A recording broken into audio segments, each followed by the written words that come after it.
For most alpha conservative males, women with high body counts, it's a very hard pill to swallow. Yeah. It's just a very hard pill to swallow.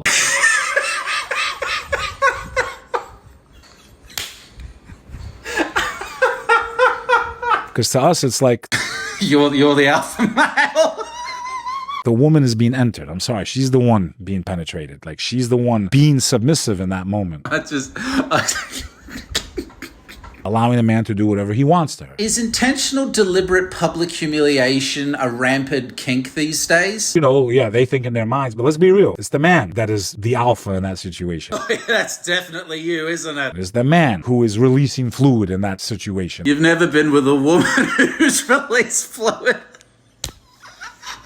So alpha. But he's conquering her. Don't egg him on. You can't be serious. But it's hard to know that you're with a woman that's been taken by God knows how many men. This is something that I just thought of. It's merely a suggestion, and I offer it to women to use at your disposal if you like. That's a hard pill to swallow. Let's say a high-value alpha masculine man who spouts rhetoric like this and looks like this expresses romantic interest in you. And if the feeling was a mutual, which I gotta say, for me to believe that would be a hard pill to swallow. Tell him that you have a high body count, see if he sticks around. Say that it's high, even if it isn't. And you as a woman, you shouldn't be impressed because you could literally go outside, and I promise you, in seconds. Because in theory, that should keep these types of men away from you. But I bet it doesn't. Which is why God gave you that power. And it's because you guys let go of that power, the world is in chaos. Yeah, the whole world's in chaos because we continue to make the assumption that every single woman is sleeping around with loads of men. There's little to no incentive for any woman to pursue that. Now you're thinking like a true internet alpha male. No, you had the power. You were literally the key to all of civilization and society. Women have the power to not have any interactions or engage with men who spout this type of rhetoric, which will only stand to negatively impact men like this from ever finding a relationship with a woman, which who among us would lose sleep over that? You women really were the ones with the power. You just didn't realize it. You didn't like your role because you were tricked into thinking, no, I want to be like the men. Yeah, that's why women fought for the right to have autonomy over their own lives, to have the opportunity to have endless disappointing sexual encounters with high-value alpha masculine men like this. For the reason, and I'm not letting the men off the hook, because just because a woman's allowing herself to be degraded, in my opinion, doesn't mean you should act upon that. It's because she's giving you access. Yeah, in a roundabout way, you're still judging women more for an act that both men and women both participate in, which again is the way of thinking of a true internet alpha male. You know what I think is more rampant than women with high body counts? Are men with microphones who continue to engage in self-sabotage, which will only prevent them from ever having a successful long-term romantic relationship with a woman. I've yet to encounter a woman who was devastated at the news that a man who festers over her body count doesn't want her. Carry yourself with the confidence of a mediocre man is definitely a real thing.